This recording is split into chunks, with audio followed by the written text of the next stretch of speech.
যে এই উম্মত জাহান্নামে যাবে কি করে জাহান্নামে যাবে এটা আমার বুঝে আসে না।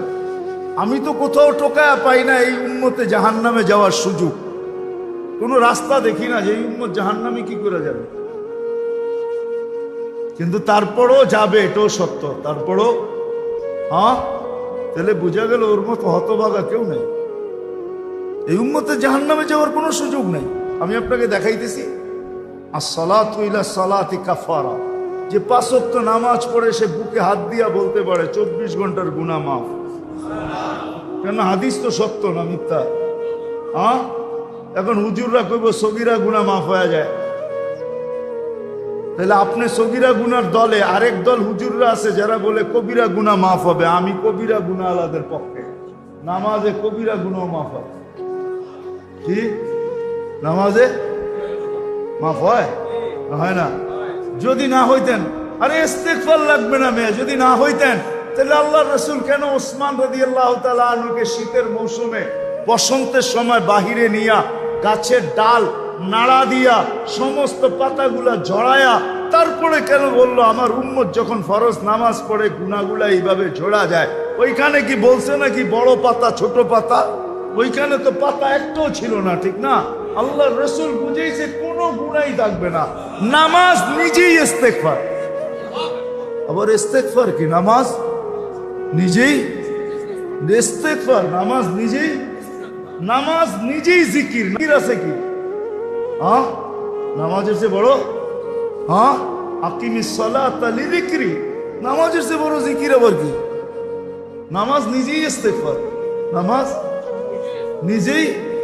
নামাজ নিজেই সুয়াসের অ্যাকশন না খালি। আপনি নামাজ চিনেন? যদি সুয়াসের না হইতো আল্লাহর রাসূল কেন বলতো ইদা সালুহা সালুহা সাইরুল আমাল? নামাজ ওকে, তোমার পরিপূর্ণ জীবনটা ওকে, সর্বলাইন ওকে, সর্বদিক ওকে। তাহলে নামাজের ভিতরে যদি ইস্তেগফার না থাকতো তাহলে এটা কি করে হইতো? সমস্ত বন্দেগীকে গ্রহণযোগ্যতা পাওয়ার জন্য নামাজকে গ্রহণযোগ্যতামূলক বানাইতে হবে। নামাজ ওকে, সব ওকে। তো যেটা বুঝাইতেছিলাম পূর্ণতা, 24 ঘন্টা যে 5 ওয়াক্ত নামাজ পড়লো ওর তো সব গুনাহ মাফ, ও দোজখে যায় কি করে? আর তারপরেও যদি কিছু বেঁচে গেল তো বলতেছে আল জুমাতু ইলাল জুমাতি কাফারা, এক জুমার থেকে আরেক জুমায় পা দিবে পুরা সপ্তাহটা মাফ, সপ্তাহটা। তারপরেও যদি কিছু বেঁচা যায় তাহলে ওই ব্যক্তি দোজখে যায় কি করে? আমাকে বুঝান। তারপরেও যদি কিছু বেঁচে গেল তাহলে একটু আগে তো বললাম ওই যে রান আউটের থেকে বাঁচাইয়া দিয়েন, ঠিক না? রমজানে পা দিতে দেরি, রমাদান ইলা রমাদান কাফারা, রমজান থেকে রমজানে পা দিতে দেরি, পুরা বৎসরের গুনাহ মাফ হইতে দেরি, মাফ হইতে দেরি হয় না। কেন? মৌসুমে চলে আসছে, মৌসুমে।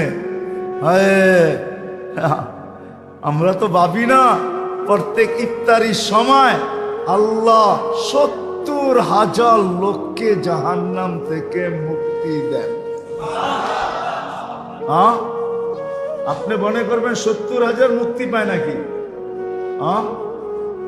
হুজুররা কইব হাদিসে তো 70,000 আছে। আমি বলবো না, 70,000-এর চেরম এই প্রবাদ বাক্যটা সত্য। শিশুর পিতা ঘুমিয়ে আছে সব শিশুরই অন্তরে। আমিও বলবো 70,000-এর পিঠে আরো কয়েক 70,000 ঘুমায় আছে। কেমনে জানেন? এই 70,000 কিয়ামতের দিন উঠা দাঁড়াবে আর বলবে আল্লাহ অধিকার দিবে সুপারিশের। এরা দাঁড়াবে আর সুপারিশ করে কয়েক 70,000 নেওয়া যাবে, ঠিক না? যেমন আল্লাহর রাসূল বসে আছেন তো জিবরিল আলাইহিস সালাম হাসতে হাসতে আসছে, বড় খুশি আজকে। আল্লাহ রাসূল জিজ্ঞাসা করছে এত খুশি কেন? বলছে সুসংবাদ নিয়ে আসছি, আপনিও খুশি হয়ে যাবেন। বলছে কি সুসংবাদ? 70,000 উম্মত আপনার হিসাব কিতাব ছাড়া জান্নাতে যাবে। তো শুনতে দেরি, চেহারা মলিন হইতে দেরি হয় না। তো জিবরিল আলাইহিস সালাম বললেন এটা কি? আপনি তো খুশি হওয়ার কথা, চেহারা মলিন হলো কেন? মাত্র 70,000, আমার সাহাবী তো 1.25 লক্ষ। কিয়ামত পর্যন্ত উম্মতের কি হবে? এই জন্য চেহারা মলিন। আপনি কি নিতে রাজি না? নিতে রাজি না এই কথা বলতেছি না, কিন্তু ভাবতে হবে এটা বলতে পারি। ভাইবা দেখি নিব কি নিব না। তো পাশে ওমর রাদিয়াল্লাহু তাআলা আনহু বসা, বলছে ওমর নিব 70,000, বিনা হিসাব কিতাবে জান্নাতে যাবে।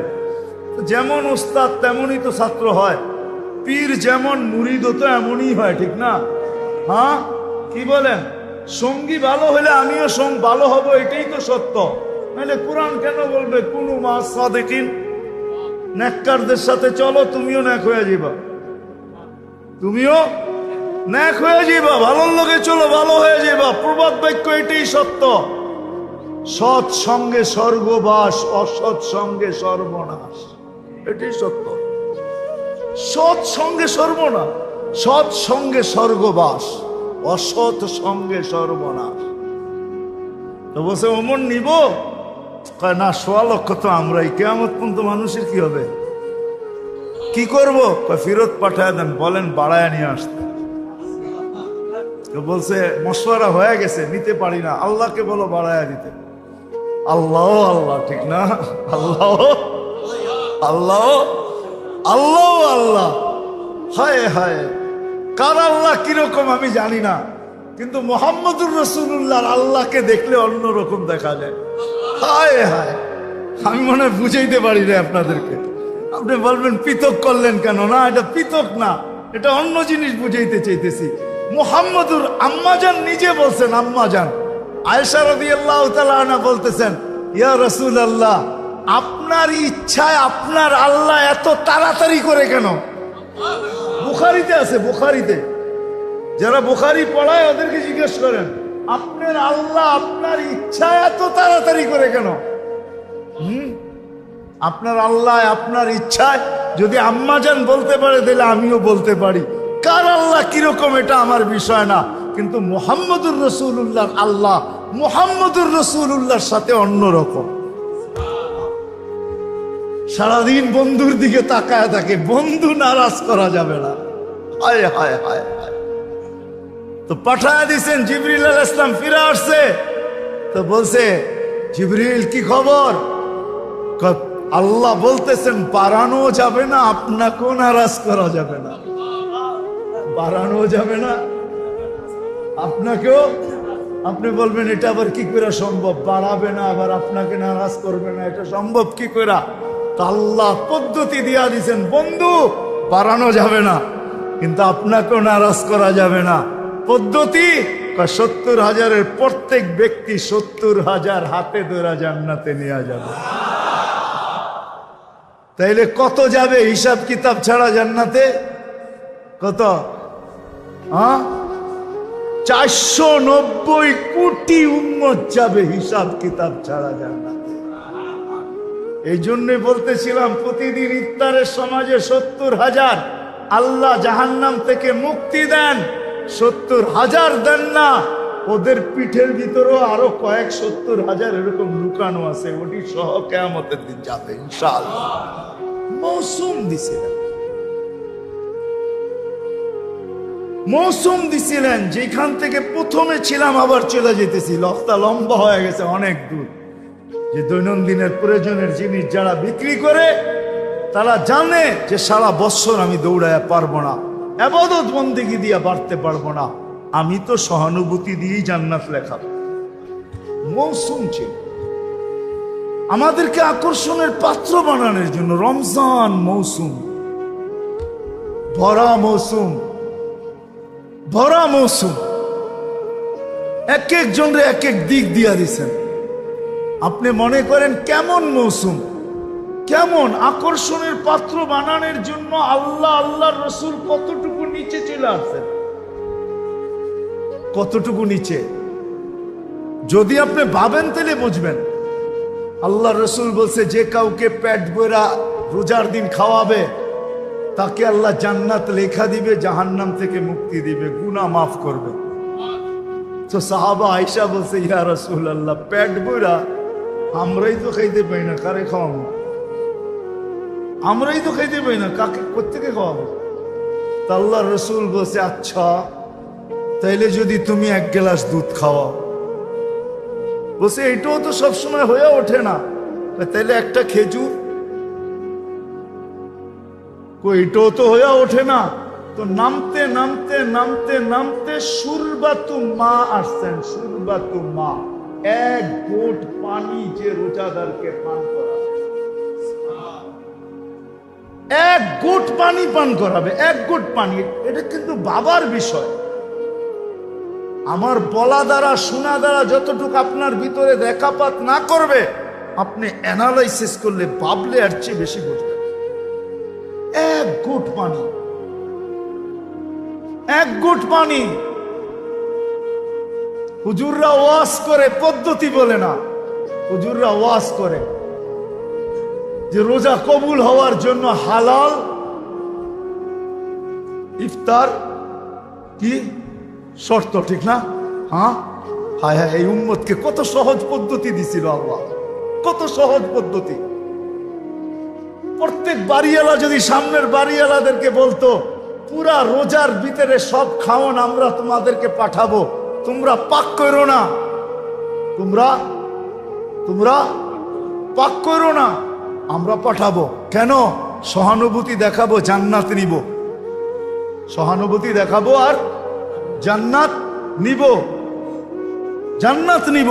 আর সে যদি বলতো যে আমিও তোমারটা পাক করে পাঠাবো, তুমিও তোমার জন্য পাকায়ও না, আমার জন্য পাকাও, পাকাও তোমার জন্য পাকায়ও না, তাহলে দুজনের খানা হালালও হইতো, আবার দুজনের জান্নাতও লেখা হইতো, দুজনের খানা হালাল হয়ে যেত। হাদিয়া হালাল, হাদিয়া হাদিয়া হাদিয়া। আল্লাহর রসুলের জন্য সদকা হারাম, সদকা হারাম না?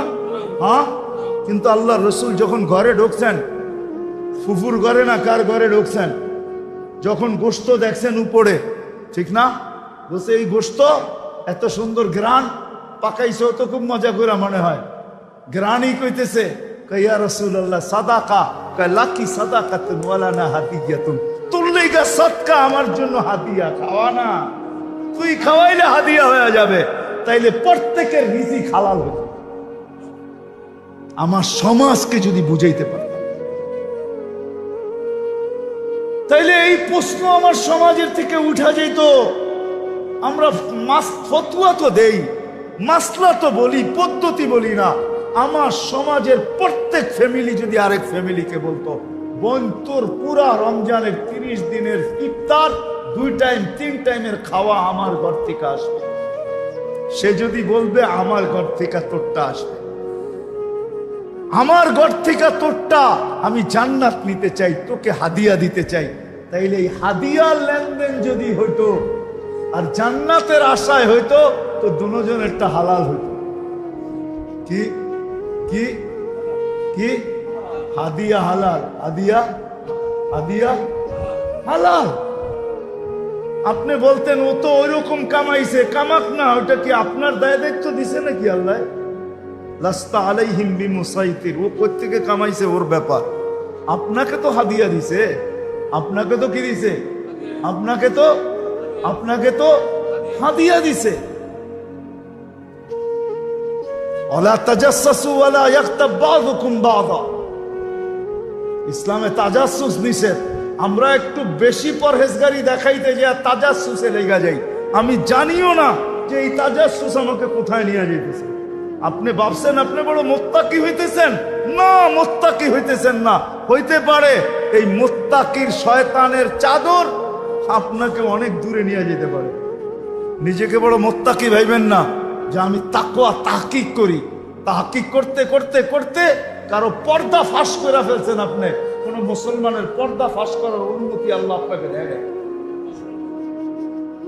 অনুমতি আপনাকে আল্লাহ দেয় নাই, আপনাকে দেয় নাই। আমরা দেখি তো সমাজের অনেক ক্লিপ দেখি, অনেক বয়ান দেখি, অনেক কথা শুনি, মাঝে মাঝে বড় দুঃখ লাগে। এত সংকীর্ণ মনা কেন? হ্যাঁ, আমি ওদিনই বলতেছিলাম, মনে হয় উমরার থেকে আসার পরের দিনই এক বয়ানে বলতেছিলাম যে খোদার ওয়াস্তে আমাদের তো আজকে দুরবস্থা এরকম যে আমরা টুপির কালার পর্যন্ত দেখি।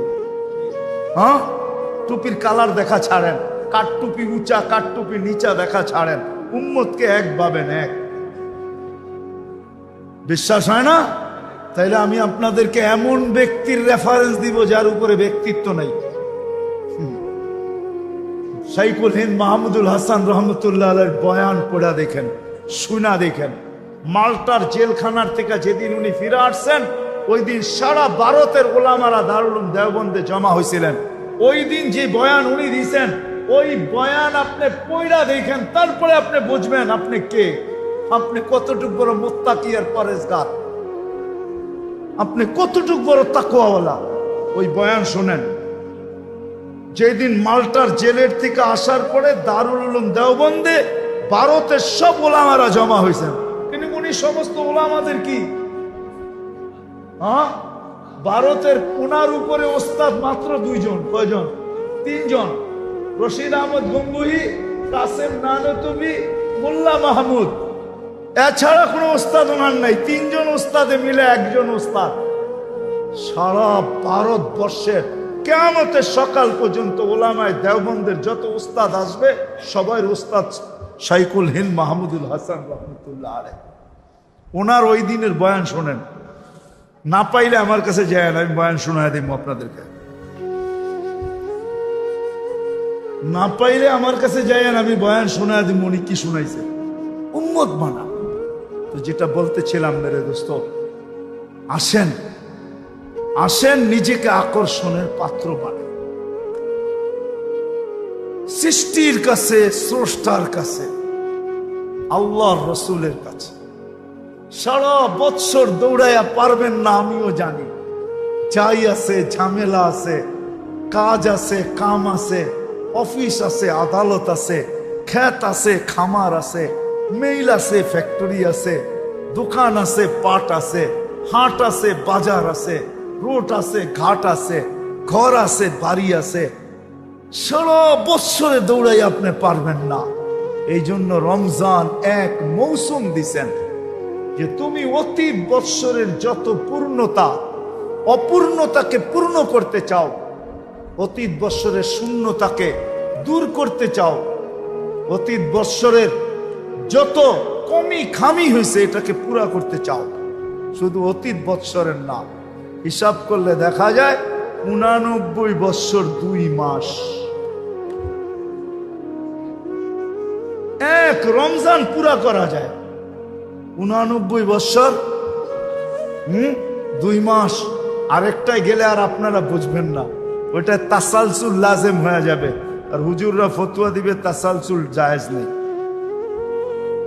কেননা 89 বৎসরের ভিতরে তো আবার 89 বৎসর আছে, ঠিক না? কি 89 বৎসরে আবার রমজান আছে না একটা করে? তো এটা হিসাব করলে কোন জায়গায় ঠেকবে যায়, ঠিক না? কি করেন? কোন জায়গায় ঠেকবে, ঠিক না? কোন জায়গায় ঠেকবে? এই জন্যই তো কিতাবে এক জায়গায় পাওয়া যায় যে এই উম্মতকেই কাউকে কাউকে আল্লাহ বলবে যে যা দিলাম খুশি কিনা। কেননা জানে তাসালসুল টানতে গেলে ও আবার বইলা বসে কিনা যে আমাকে তো এতটি দিতে হবে। এই জন্য আল্লাহ একজনকে বলবে জান্নাতে যাওয়ার পরে যে কি চাস, তো বলবে আল্লাহ দুনিয়াটা যেদিন বানাইছেন আর যেদিন ধ্বংস করছেন, আর মানুষ তার বিবেক, বুদ্ধি, বিদ্যা, মেধা, শ্রম সবকিছু ব্যয় করে দুনিয়াটা যতটুকু উন্নত করছিল, হাইলাইট করছিল, আবাদ করছিল, এই পুরাটা আমি চাই। পুরাটা পুরাটা পুরাটা আমি চাই। কেন মনের ভিতরে তো ক্ষোভ আপনারও আছে, ঠিক না? নাই বলা দিব দু একটা। মাঝে মাঝে কিছু বাংলো সাংলো দেখলে মনের ভিতরে আশা জাগে না, আল্লাহ ওরে এরম বাংলো দিল, আমারে দিল না, ঠিক না? কি মনের ভিতরে আসে না? না আসে? কিছু বাড়ি কথা তো মনেই আসে, ঠিক না? আপনিও তো ভাবেন যদি হোয়াইট হাউসে এক রাত্রে থাকতে পারতাম, ঠিক না? কি বলেন? কিছু প্লেস আছে না দুনিয়ায় দেখলে মনে হয় যে বৌদি এক রাত্র ঘুমাইতে পারতাম, ঠিক না? কি বলেন? হ্যাঁ, আশা আকাঙ্ক্ষা তো আছে। তো ও চাবে, আল্লাহ হাসবে আর বলবে মা সালতানি লাকা হাক্কুন, বেউকুব কি চাইলি? যেটা পাও না ওটাও তো চাস না, এটা কি চাইলি? তা আল্লাহ বলবে যা, এটা তো তোকে দিলামই, আরো নতুন 10 গুণ দিলাম। ঠিক ঠিক, কেন নতুন 10 গুণ যদি না দেন তাহলে তুলনা হবে না। এখন ওই দুনিয়া পায়া আর যেই 10 গুণ পাইছে ওইটা দেখবে আর দুনিয়া দেখবে, তো ডেলি 100 বার থুতু মারবে, কইব চাইলাম কি, আল্লাহ দিল কি? চাইলাম কি? মার পেটেও তো খাইছি আমরা, না খাই নাই? হ্যাঁ কি খাইছি না? কিন্তু ওই খাওয়ানটা যদি এখন 10 লাখ টাকার 10টা বান্ডেল আর ওই খাওয়ানটা একটা প্লেটে আপনাকে দেই, খাবেন? হ্যাঁ, মনে হয় না মানসিকতা ঠিক থাকলে খাবে। কেউ খাইতেও পারে, রুচি নষ্ট হয়ে গেলে কি যা হয় আর কি, খাইতেও তো পারে, ঠিক না? হ্যাঁ, যখন ঘুষ খাইতে পারে তো এটাও খাইতে পারে, ঠিক না? যখন সুদ খাইতে পারে তো এটাও খাইতে পারে, ঠিক না? কি বলেন? হ্যাঁ কি বলেন? অনেকেই তো খায়, তো ওগুলা খাইতে পারলে এটাও খাইতে পারে। কিন্তু আসলে রুচি যার ঠিক আছে ও বলবে রাখ তোর টাকা। মানুষ হইয়া এটা জিব্বা লাগায় কি করে? মার পেটেও তো খাইতেছি রে, ঠিক না? তো সত্য এটাই, জান্নাতে যাওয়ার পরে মেরে দোস্ত দুনিয়ার দিকে দেখবে আর থুতু মারবে। এক বড় মৌসুম দিছে না, এক ঘুট পানি দিয়া জান্নাত নেওয়া যায়, নিজেকে জাহান্নাম থেকে মুক্ত করা যায়, নিজের গুনাহকে মাফ করানো যায় এক ঘুট পানি দিয়ে। যদি আমার জাতি বুঝতো তাহলে আমার মনে হয় প্রত্যেক ব্যক্তি ওর ইফতার করতো তো পরে সবাই নিজের বাড়ির সামনে দাঁড়ায় থাকতো। কিসের জন্য? যে দেখি আজান লগ্নে কাউকে পাই কিনা, ওকে এক ঘুট পানি দিয়া, একটা খেজুর দিয়া, একটা কি বলে এটাকে, বেগুনি দিয়া, একটা আলুর চপ দিয়া, একটা পেঁয়াজু দিয়া ওর রোজাটা খোলাইতে পারি কিনা। যদি খোলাইতে পারি আর খুলতে দেরি, আমার জান্নাত মিলতে দেরি হবে।